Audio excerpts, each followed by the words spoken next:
Hey, welcome back here to the Glenville State University Athletic Department. And again, this week we are here down in the main floor of the Waco Center, down here in the office of Pioneer Media. And this week, the Coaches Show, we are with Coach Mike Kellar. Coach, good to have you back here this week. Yep, good to be back. It's good to be. I know last week we were talking, a lot of unknowns, going out to play a new opponent in another league. And to come back with a win on the board, feels good to have that one on the board going into league play. Yeah, anytime you could win an opener, start the season 1-0, have a road victory, there's a lot of positives in that.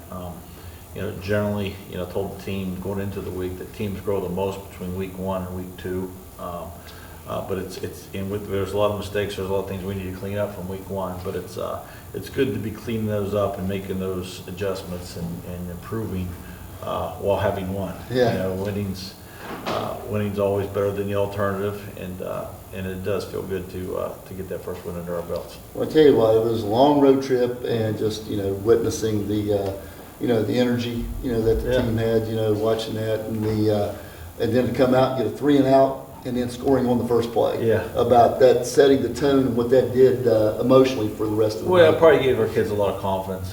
I think they went into it fairly confident. I was really, the little things coaches look for is, I was really proud of the way they traveled. It was a long trip. I tried to explain to them how long it was going to be. I told them to dig in several times, going through camp, that it is what it is, we went out early. We practiced on our field. We were in the hotel a couple of days. First for me, we stayed in the hotel after the game.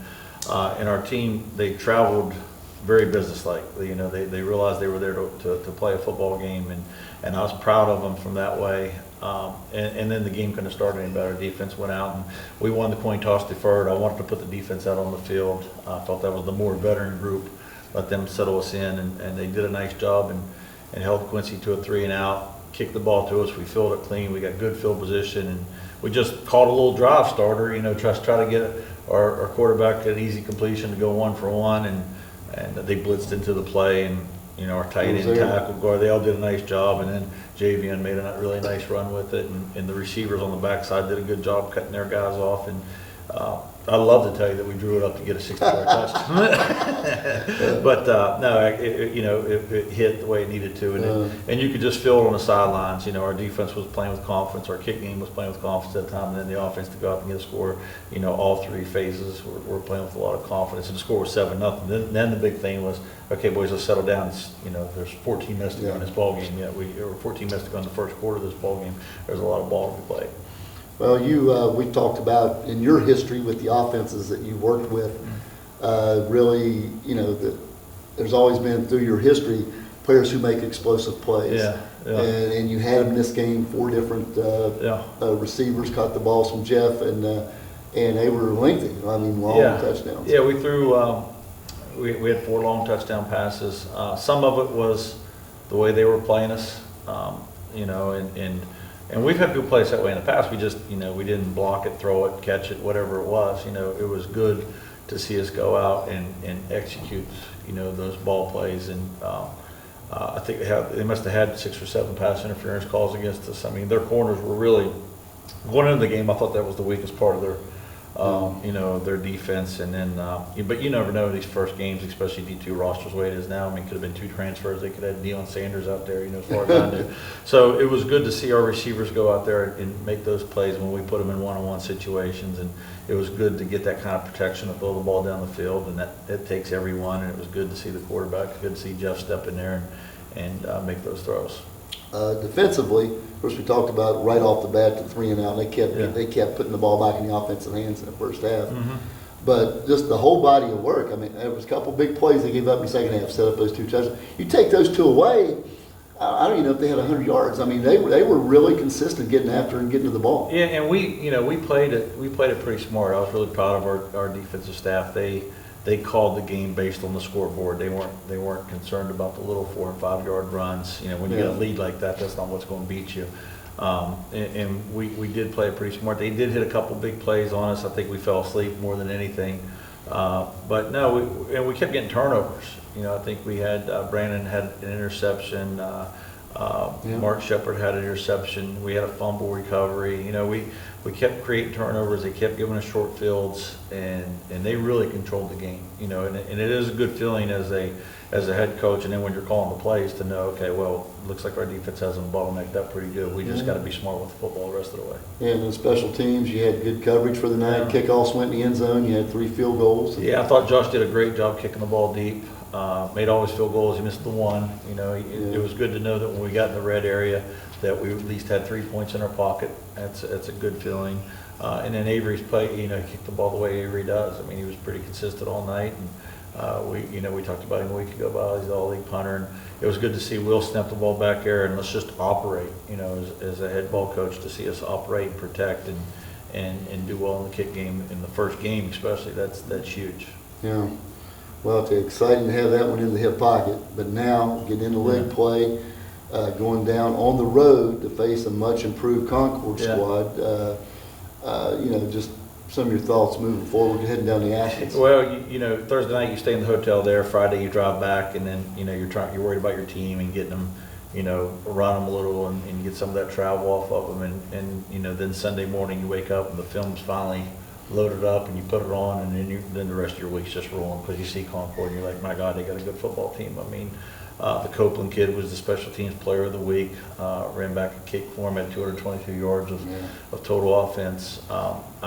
When I was at West Liberty, we followed them on video and he was their tailback. Very good football player. Mangle, the quarterback's probably, if not the best quarterback in the league, he's certainly right up there. I voted him all league a year ago. Very good player. Gets the ball out quick, smart, IDs your blitzes, knows what's coming, knows how to attack coverage, throws with a lot of confidence.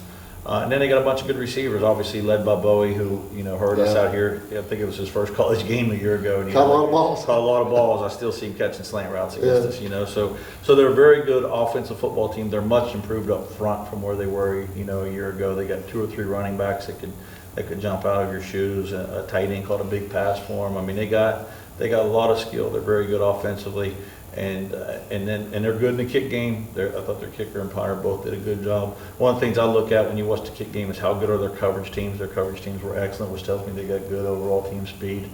And then defensively, you know, it's not like it's a group that you're going to put a lot of, you know, they're not going to give you anything. Anything you get, you're going to have to earn. D-line is very good. Basically, they shut down the run game of Emory and Henry. The linebackers are the same guys we played against the last couple of years. It's very solid, good tacklers, good football players, smart football players. And then they got all kinds of skill in the secondary. They remind me a lot of what we look like or want to look like, you know. So, you know, they've done a good job. They got a good team. This will be a good test for us on the road. And we had a decent practice yesterday. We need a good week of prep for these guys, and then go play Saturday for some fun. Yeah, look, you know, from the conversations and what we've seen here is both teams have playmakers, both sides of the ball, and so it's shaping up to be a really nice Mountain West. I'm sure they're looking at us and probably saying a lot of the same stuff that that we're saying about them. You know, I don't know a lot about Emory and Henry, and I'm sure they don't know a whole lot about Quincy. We just played Quincy, and I don't know a whole lot about. I mean, there was a first for us, so it's hard to judge based on the opponent. But you could still see the amount of skill, you know, that they have, and you know, and when I mean, obviously we've got a fair share of skill ourselves, and both teams are improved up front, and you know, both teams would play similar style wise. It'll be an interesting Saturday. Yeah, but what I'll leave you with here is going back, talk about the offensive line and the running game. You know, you hit those big plays in the first half, but you had some effective runs with Swan and Minjer both. I think we had 141 yards rushing, and to be quite honest, it was we had to run uphill all day. The way they were playing us, you know, with their backers schematically was very hard for us to run the ball against. They were always trying to be up at least one guy, which was one of the reasons we had the success we had in the pass game. But when you get a lead like that, you don't want to just keep throwing it. So it was good to see us. We made a couple adjustments, you know, formationally and scheme wise during that game in the second quarter, and that really helped our run game get going in the second half. And so it's good, you know. I don't care where the ball goes. You know, I tell the offense all the time, and you know, and tell the team, I don't care if we win 2-0 or 51-49. It doesn't make a difference to me, and it doesn't matter to me if we run every play, throw it every player, who gets it, it's all about winning. Now that's me as the coach. If you get the team to buy into that, then you got something going, and right now they've bought into that. Well, very exciting for this matchup. Of course, Dave Walker, alumnus of Glenville, good friend, Hall of Famer here. But looking forward to that matchup down there, Athens, West Virginia, this Saturday. And next week we'll be back here to talk about it. Coach, thank you for joining us here today. Thank you all out there.